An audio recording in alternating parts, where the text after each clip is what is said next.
নমস্কার বন্ধুরা, আজ বাড়ির সরস্বতী পুজোর বিশেষ কিছু মুহূর্ত নিয়ে আপনাদের সামনে হাজির হয়েছি।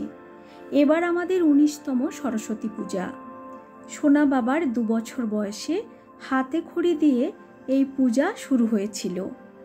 রাজস্থানে থাকায় মাটির প্রতিমা না পাওয়ায় এই পঞ্চধাতুর মূর্তিতে পুজো শুরু হয়। আজও এই মূর্তিতেই পুজো হয়। খুব সকালবেলায় গঙ্গা জলে মাকে স্নান করিয়ে নূতন বস্ত্র পরিয়ে দিয়েছি।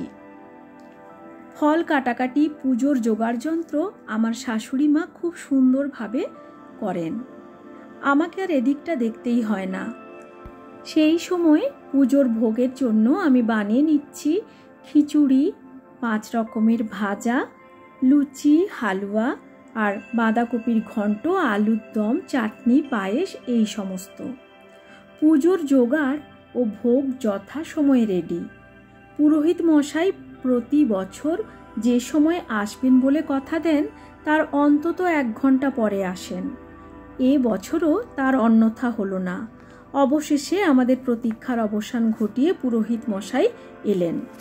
শঙ্খধ্বনি দিয়ে আমাদের পুজো শুরু হলো।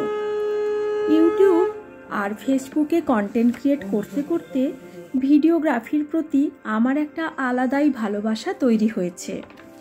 এখন বাড়ির ছোট ছোট অনুষ্ঠান কিংবা ছোট ছোট খুশির মুহূর্তকে ভিডিও করে রাখতে আমি খুব ভালোবাসি। তা যেমন মাঝে মাঝে আপনাদের সঙ্গে শেয়ার করে নিই, তেমনি সেগুলো আমার মেমোরি হয়েও থেকে যায়। পুষ্পাঞ্জলি দিয়ে শুরু হলো আমাদের হোম। হোমের জন্য বেলকাঠ সাজিয়ে নেওয়া হচ্ছে। আমার শাশুড়ি মা বলেন যে বাড়িতে ঘি পোড়ানো বা একবার হোম হওয়া খুব ভালো। চেষ্টা করি প্রতি বছর সরস্বতী পুজোতে এই হোমটা করিয়ে নিতে। হোমের এই সুন্দর পবিত্র দৃশ্য আপনাদের সামনে তুলে ধরলাম। হোমের পর আরতি দিয়ে শেষ হলো আমাদের সরস্বতী পুজো। সব শেষে প্রসাদ বিতরণের পালা। কথিত আছে, ভোগের দর্শনে দুর্ভোগ নাশ হয়।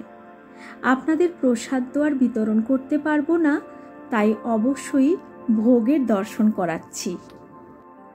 এবার প্লেটের মধ্যে সুন্দর করে ভোগ সাজিয়ে নিচ্ছি। এই ছিল আমাদের সরস্বতী পুজোর ভোগের যৎসামান্য আয়োজন। আমাদের এই পুজোর আয়োজন আপনাদের কেমন লেগেছে অবশ্যই কমেন্ট করে জানাবেন।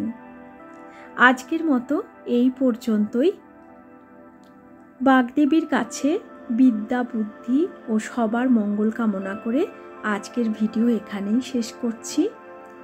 জয় সরস্বতী মাতা কি জয়।